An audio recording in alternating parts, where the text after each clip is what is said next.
Hello, everyone. Welcome to another exciting show of conversations. Of course, we want to say thank you to our pastor, Pastor Tony Smith, the executive producer of today's show and all of our talk shows here at Victorious Ministries. We have a wonderful show once again. We're going to be talking about womanhood and women empowerment. And in this topic, we're going to be talking about self-worth, your value, what it means to be a woman. And we're going to be talking about the very uncomfortable part of all of us, and it's called insecurities. So if you're watching today, we hope the show is going to be a blessing to you, because we're going to be as transparent as we can, because we've been through some things, and it's okay to talk about this as overcomers, right? So let's talk about this, ladies. Self-worth, right? A big title, and it means so much, but I want to give you the definition, and then we're going to get right into it. When I say the definition of self-worth is the sense of one's own value as a human being, your self-esteem. Tell me, as a woman, when I say this definition, what does self-worth mean to you specifically? Well, for me, it's making sure that the things that I believe in, my dreams and goals, my expectations don't lose value or don't become a priority or stay at the forefront of my mind or an expectation. Okay. I think it's an inner importance or belief inwardly external from the things outside of me, the things I possess, the people that love me, the compliments I receive, whatever it may be, the affirmation. I think it's internal, my belief system about me. Yeah, I would agree. I think from my experiences, it has to be internal, because people always have their opinion about how you should live your life, what that should look like, how you should look. And I think you get to a point in your life where, and even I think as a younger child, you can be dissatisfied with certain things, but still content within yourself, or you don't, you can be dissatisfied about some things, but not necessarily insecure. You can walk confidently in those things. And I think a lot of that comes from the way that you were raised, or the influences, the people that are around you that are speaking life to you, or the lack thereof. That for me, to wrap it up, would be self-worth is how I feel and what I believe about myself, my actions, and my appearance. Yeah. Self-worth to me means that even though I've listened and I hear and interact with other people, I remember vividly when I was in school, the teachers were very encouraging, most of them, so that they would say, well, you're better than this, or you can do this, even though I had not discovered that I could do those things. But it has a lot to do with who's speaking into your life and what it is that they're saying, because people have an ability to influence based on their persuasiveness. So it's how much do you trust what you heard, and then what have you already discovered about yourself, which either makes you agree with what they said, or you say, well, I don't know that that's necessarily true. Yeah, I agree with y'all. It definitely is how you see yourself, right? That the only person you got is you. That mirror and you, right? That's the worth. How you see yourself, what you believe you are, you can attract and you can attain, and that you can give out. How your inner being, your self-esteem in so many ways. Tell me this though, what's the worth what's the worth of a woman? And it's a very loaded question, right? Come on, Shala, start us off. It's priceless. Come on It's now. priceless. Yes. There's no word Yes. to infinity and beyond. Yes. Because first of all, when God created us, he was specific and strategic and intentional. When he looked around, he saw that the world was incomplete. Come on, He evangelist. said, something is missing. Come on, evangelist. Yes. And then he Yes. began to think about, what can I add that will add value? And that's what women do. Women add value to life, to this earth. And I think that there is no searching of a price for the influence, the empowerment, the contribution that we make to this earth. Yes. Excellent. Excellent. Well, I don't even know what else to add to that. That was so good. I totally agree. I think so much so, I'm not a mother, but so much so that God would give women the ability to create. So we are a part of creation. So I think that's beautiful that he would create us to create, to produce in the to produce in the earth. And that's a loaded, like you said, a loaded question, but it's a big responsibility that he would give to women, but not just produce in children, produce in the marketplace, produce in career, produce in ministry. Women are a great part of the production of so many things beyond giving life to children.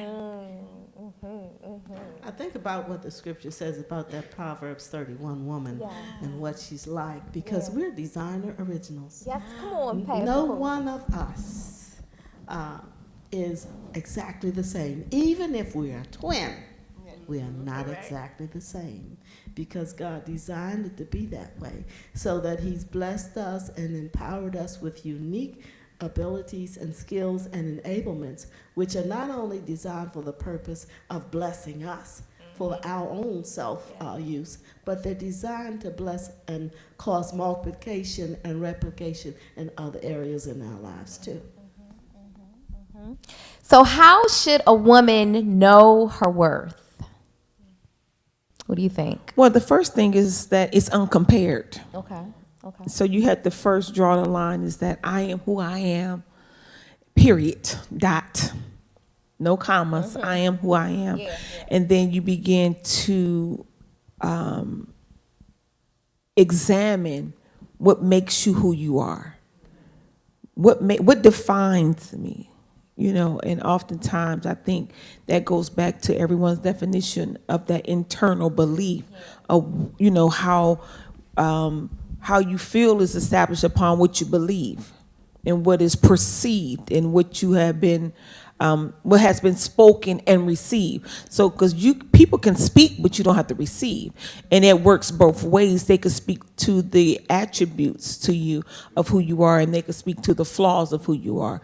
But how you internalize those things is what's determine your worth.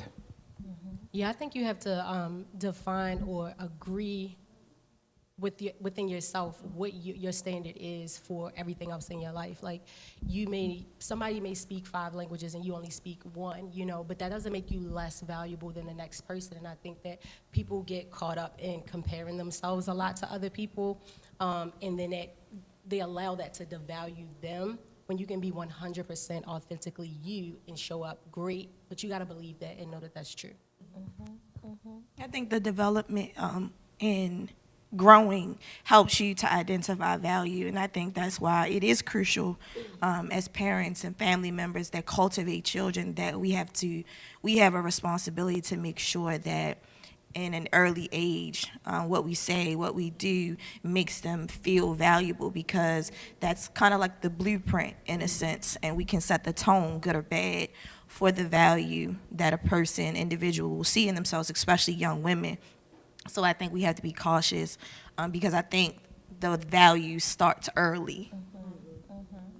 And I think there's also an encouragement too, because throughout our lives, the idea of self-examination is important, because if we go around with a bubble in our head about what we're like, and it's really not truly a representative of what we like, then we're in a fantasy land. So self-examination is important, but it's also important, and that's especially for those of us who do it, and we should do it as often as it needed, but it's not for the purpose of to send us into great distress and gloom, and all of a sudden we really just gotta just throw out everything, in order to get better under some preconceived notion about what getting better means to us. But the idea is that when we do self-examination, it's not for the purpose of doing a put down and keep putting us down and denying the things that are valuable things that we bring to the situation, but it also is promote the opportunity to promote change, so that when the change occurs, it's in a positive direction rather than a negative one. I just wanted to piggyback, not to cut you off, I wanted to piggyback on what Brianna said earlier about you have to establish a blueprint. That's in all things. You have to establish, what am I emulating? Because at the end of the day, in our individuality, in our specificity, we are there is a blueprint to follow. When God created us, he didn't create you just to be. He created you to follow, to become a disciple of something. And I think that oftentimes it goes back to what Brianna was saying, just to piggyback, that as a child, you have to, as a parent, not as a child, as a parent, you have to say, what is the blueprint that I want my child to follow in their development?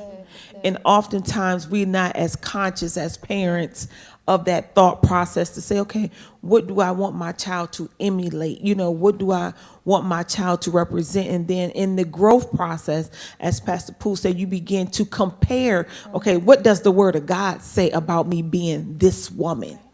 And then your development proceed after you have an understanding of who you are. So there is some basis of a woman that's outside of you that God established, that's outside of your personal opinion. Right, yeah. And I think that's one of the key factors that we have to establish as believers, to say, I'm not my own. I was bought with a price. So even in my grandness, there is a blueprint of who God has made me to be. And then everything else is built upon those principles, those characteristics, those attributes of who I am. Because in your grandeur, there is some flaws. Yeah. And as you guys were talking, I was just thinking on the real of it is like, your worth is not based upon how long your hair is, how light or dark you are, how much money you make, how great or not great your shape is. And I've seen that, and we've experienced that. Even I got this great shape, so no, but your spirit is nasty, right? Your insides is what counts the most. And I think that is so true as parents. If we were taught that, or if we knew to teach our children that, we wouldn't have this generation of women that think their worth is based upon how big their behinds are, right? or their, let's talk about the flaws though, because we didn't grow up saying, oh, I'm just perfect and I got it going on. I know I'll speak specifically. I had a lot of insecurities growing up as a child. I had these long arms, monkey arms, and I used to be like, I can't wear short sleeves. I don't want to, a lot of insecurities that I had. I didn't finally grow up out of until probably coming to this ministry like 20 years ago, and the man of God just preaching about the woman and how, and how fearfully and wonderfully made I am, and I started feeling comfortable being me. Tell me what kind of insecurities you all dealt with as you were growing up, even up until now, or what you may be dealing with now. Well, for me growing up, I never had a lot of friends, believe it or not. I never had a lot of friends. I wasn't quite the social butterfly. So that was always a thing. Like, people didn't generally just draw to me like my sister, you know what I'm saying? Because like my sister, everybody have always loved her. And I used to be so envious of that, like, you know, and then I had acne, you know, so then it was like, okay, you got pimples and you don't have friends, you know. Lord. Just a combination. It was you a know? double whammy. right. And so actually it became a defense. So in developing who I am, it became a barrier of that, like, I'm just gonna do me. And so over the years, it became the defense of, oh, I could walk by myself and I could do this by myself and I could da da da da da, because I didn't want to have to prove myself to have friends, and I didn't want to have to compromise myself. You know what I'm saying? Because I felt like, you know, a lot of times, you know, in that friendship thing, it was like, I didn't want to do that anyway, you know? So growing up, it was like the isolation secretly, you know, because when you're young, you really don't know how to express. And it wasn't like why people don't like me. It's just that it wasn't something that was easy for me. For me, it was my complexion. What? Yeah, surprisingly. So for me, the reason why was more so when we talk about value, remember we were talking about having an internal, but it was more so external of the response I would get about my complexion. To the point where I felt like I will have to prove that I'm African American or that I'm black in my language or certain things or certain slang or different things like that. So people would like, I'm black, you know, because of the joke of you're so light, you know, not even just light-skinned white girl. My legs were pale, so I didn't want to wear certain dresses and certain skirts and things of that nature because I thought that I would be teased, or I thought that people wouldn't think that I was black. So being in, you know, Baltimore City public school system, you know, for me, I felt like the more ignorant I talked, the more that you would feel that I could relate, that I was urban. You know, and in my household, I had a Holy Ghost-filled mother that was a teacher in Baltimore City public school system, so diction mattered at home. so now I've got this light-skinned girl, she speaks so proper, so I felt like I had to be the opposite of what I was raised to be to prove a point or to create my space in my environment.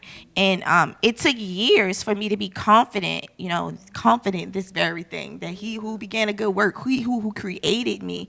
I had to become confident in the jokes. So I would come back with a joke, you know, but then it became a defense mechanism. I'm ready for you to, you know, now it's like before I meet somebody, I'm waiting for the joke, you know what I mean? So then you build the level of defense and how you interact with people, and everybody is not, so now you begin to think that everybody is perceiving you a certain way. So just certain things that I would want to do to my hair and certain things that would make me feel like I had to prove my blackness, and wasn't a good way to live. And so I'm beyond that now, but that just, you know, sharing, being transparent.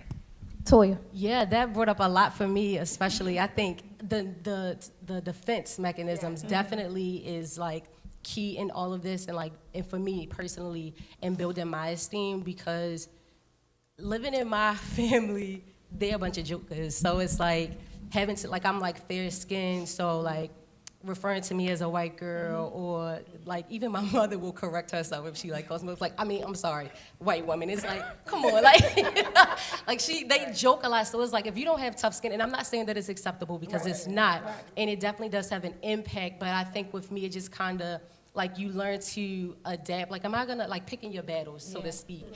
So I grew up with like cystic acne. I grew up with, you know, my weight going up and down and just different things like that. Or like my cousins are just so something. But anywho, I think it's really important, one, for people to get exposure of different, not necessarily lifestyles, but different features or different people, because when you have this one standard or track mind of what success looks like, what beauty looks like, what a personality is supposed to be, if you deviate or you're different in any type of way, you're outcasted or made fun of. And I think that especially with children, exposing them like you are beautiful, but that doesn't make this person not beautiful. Like we're all different and accepting that. I think they'll grow with a broader perspective of respecting other people and respecting difference. And I think that that would decrease a lot of self-esteem because people wouldn't compare themselves so much because they don't have this one standard of what success and beauty and being awesome looks like. That's good, because if there's a thing called filters, and they are real, okay? And have you ever seen the stars, and you see them in the magazines and Instagram, then you see like that real life picture where they don't have any, they look totally different. And you trying to base your life and your whole image on what this person, and it's made up. It's all phony and fake. Pastor Paul, tell us about some insecurities you may have. You don't want to get me started. just give a little bit. Okay. I come from a large family. Third of the older children. Always was a little bit of a runt. My biggest disappointment was when my mom told me that I wasn't going to get any taller. My voice was always very light compared to others, so I had not exactly a squeaky voice, but it wasn't a real firm, dominating kind of voice. And I had acne to the kazoo. And it was junior high school, so I was tormented by certain young men in our peer group who thought that that was some evidence to tease me. So I had a lot of stuff that was going on.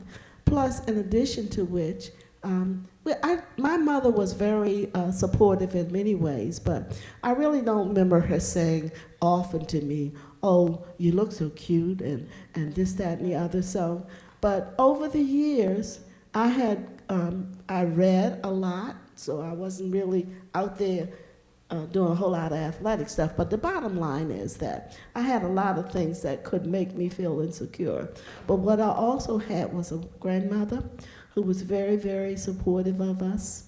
My mother, in her own way, supported us. So I had reinforcement to help me to develop better in terms of that. So the bottom line is, a lot of it was really like surface stuff, how you look. So a lot of it was based on the outside, how I looked. Yeah. But I had to learn and grow to the point where I learned how to appreciate the better qualities, which really helped to define how I viewed myself. And I think that made a big difference in how I view others in the world, too.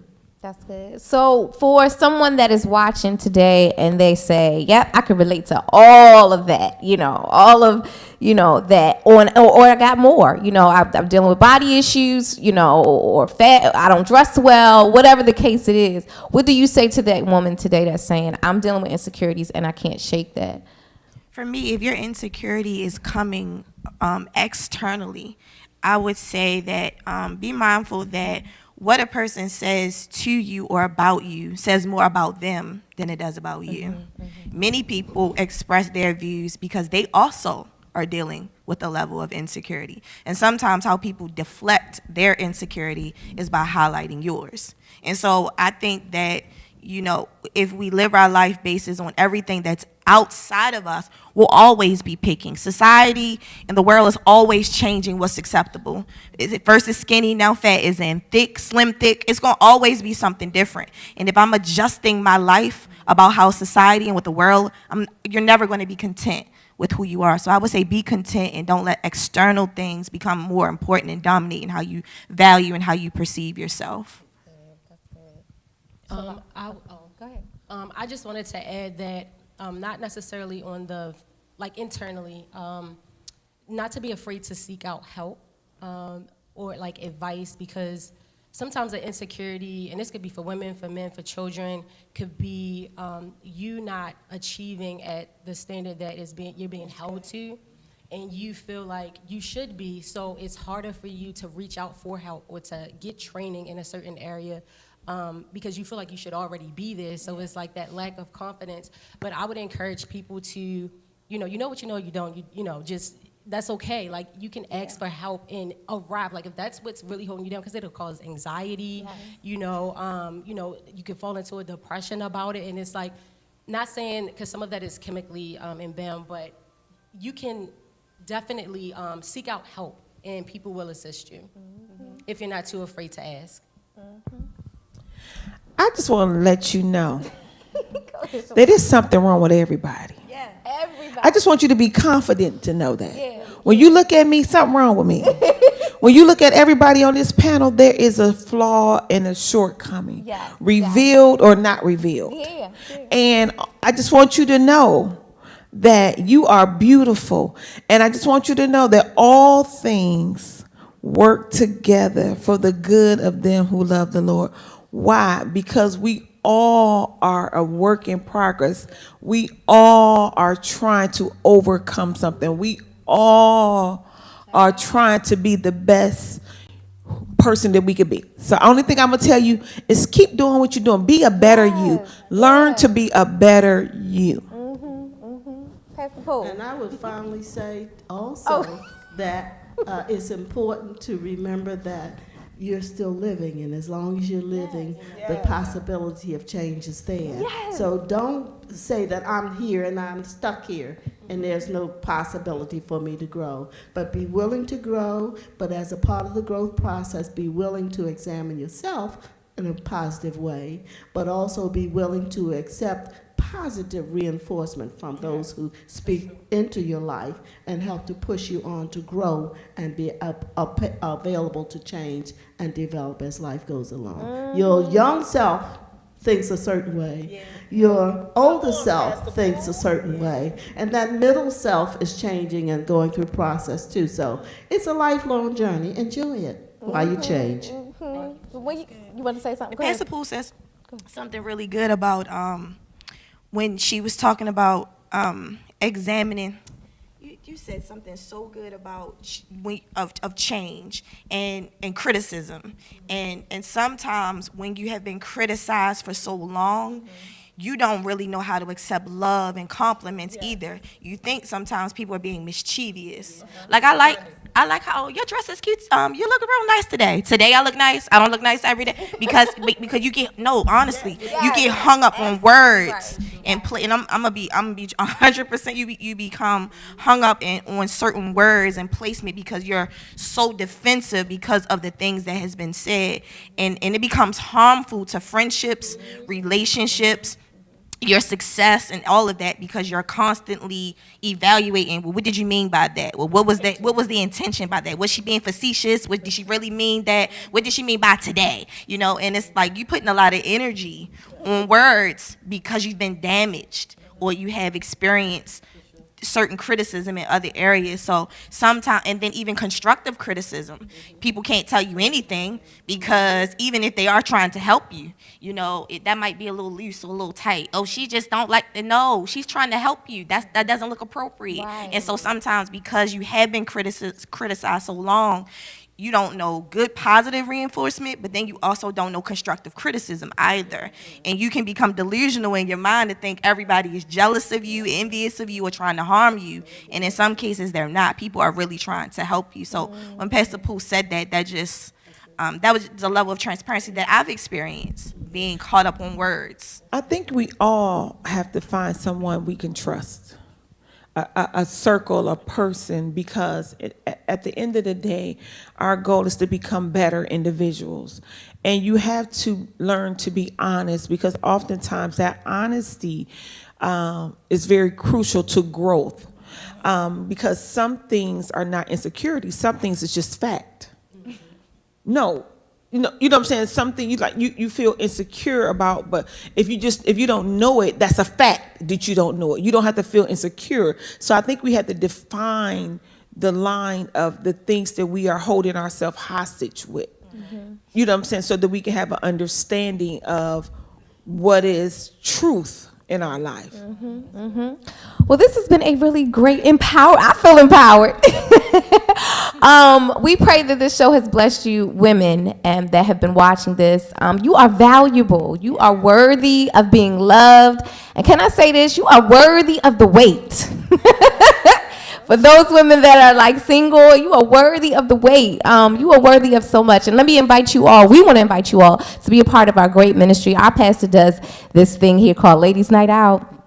And it is a blessing for us. We've had a lot of them. We're not sure if you're going to do another one, but we pray that you will attach yourself to a ministry, or particularly this ministry. We have a great pastor who is all about empowering women to become who God called them to be. Amen. He cultivates our gifts and he pushes us into purpose and into destiny. So we encourage you to join our ministry, be a part of our 9 a.m. and 11 a.m. service on Sundays, Wednesdays at 12 noon and 6 p.m. We'll see you next time for more conversations. Bye.